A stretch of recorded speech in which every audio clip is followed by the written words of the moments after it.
Good morning cockroaches. Good morning. మన హైదరాబాద్ కి it is a new experience, కొత్త అనుభవం ఇది. సో మీ అందరికీ కూడా సో సలాం. ఇలా రోడ్డు మీద పడాల్సిందే, తప్పదు మనకి. ఎందుకంటే ఈ దుర్మార్గపు పరిపాలన చేసుకుంటూ మనల్ని ప్రతి సంవత్సరం కూడా మోసం చేస్తున్నారు. మంచి విద్య ఇవ్వరు, మంచి ఆరోగ్యం ఇవ్వరు. సో కనీసం పరీక్షలు కూడా కరెక్ట్ గా పెట్టలేని సన్నాసులు ఈ రోజు మనకు పరిపాలన చేస్తున్నారు. Shame, really shame, shame. మనకు తెలియని విషయం ఏంటంటే ఈ ఒక్క సంవత్సరమే లీక్ అయిందని అనుకుంటున్నాం పేపర్లు. మనము కాదు, ప్రతి సంవత్సరం కూడా లీకులు అవుతున్నవి. దీనికి ప్రధాన కారణం ఏంటి? ఒకటి దరిద్రపు పరిపాలన, లంచగొండితనం, ఒక మూర్ఖుల క్యాబినెట్ ఇది. Exactly that's a problem. So ఈ రోజు మనము పేర్లు తీసుకోవాలా తీసుకోవద్దా? దుర్మార్గపు పేర్లు తీసుకోవాలా వద్దా? దుర్మార్గుడు నంబర్ 1 ఎవరు? నంబర్ 1 దుర్మార్గుడు ఎవరు? మోడీ. సన్నాసి धर्मेंद्र प्रधान अच्छा है, so उनको हटा सकते. Who is not doing that?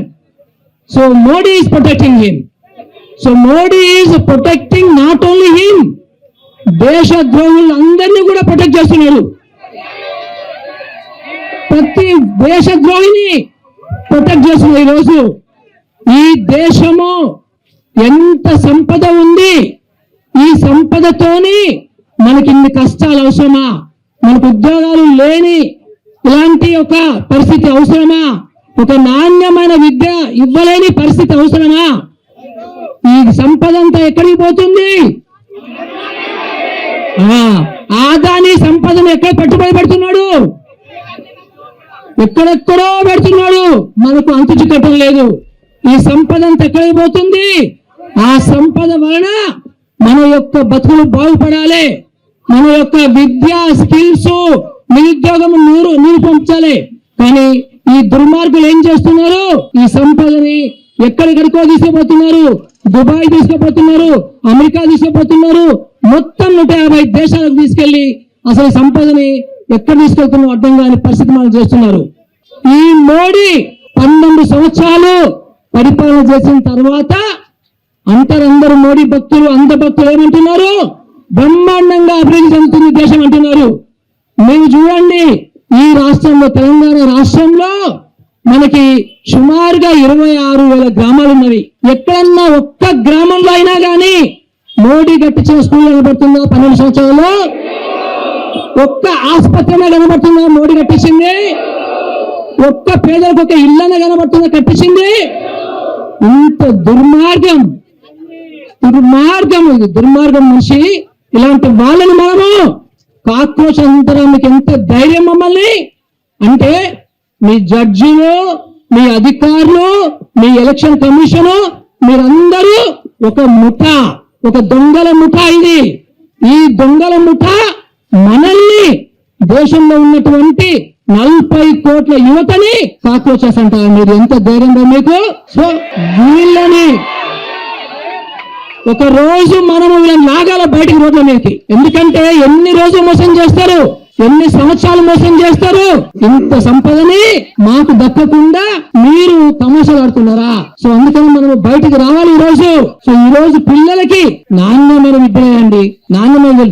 ఈ రాష్ట్రంలో 50% పన్నులు అక్కడికి వెళ్ళిపోతుంది, ఢిల్లీకి వెళ్ళిపోతుంది.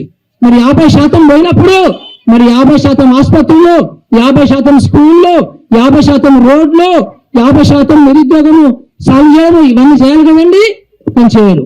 ఏం చేయరు. ఎక్కడికి పోతుంది డబ్బు? మనకు తెలియదు, అడ్రస్ లేదు.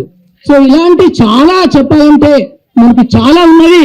ఈ రోజు మనందరం అనుకుంటాము విద్య అంటే ఒక రాష్ట్ర ప్రభుత్వం చేయాలని.